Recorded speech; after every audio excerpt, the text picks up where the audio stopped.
سورة آل عمران. بسم الله الرحمن الرحيم. ألف لام ميم.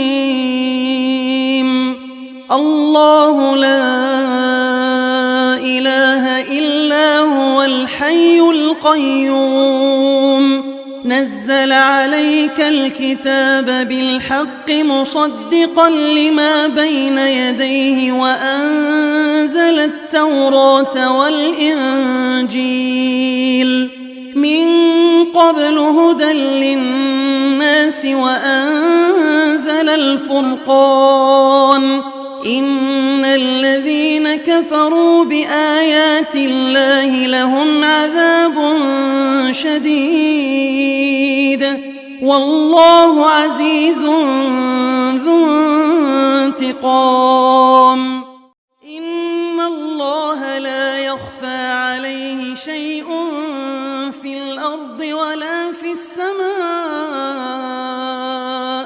هو الذي يصوركم في الأرحام كيف يشاء لا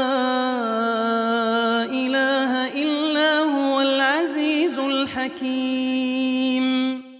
هو الذي أنزل عليك الكتاب منه آيات محكمات هن أم الكتاب وأخر متشابهات فأما الذين في قلوبهم زيغ فيتبعون ما تشابه منه ابتغاء الفتنة وابتغاء تأويله وما يعلم تأويله إلا الله والراسخون في العلم يقولون آمنا به كل من عند ربنا وما يذكر إلا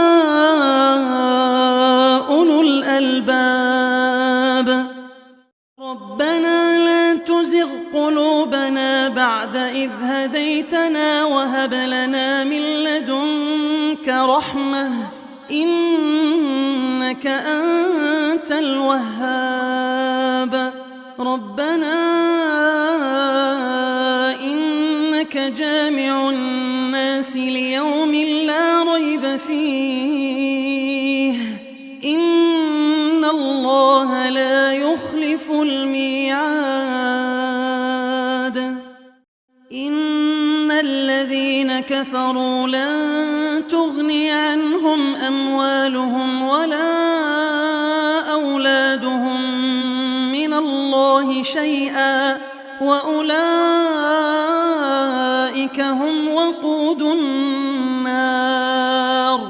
كدأب آل فرعون والذين من قبلهم كذبوا بآياتنا فأخذهم الله بذنوبهم والله شديد العقاب.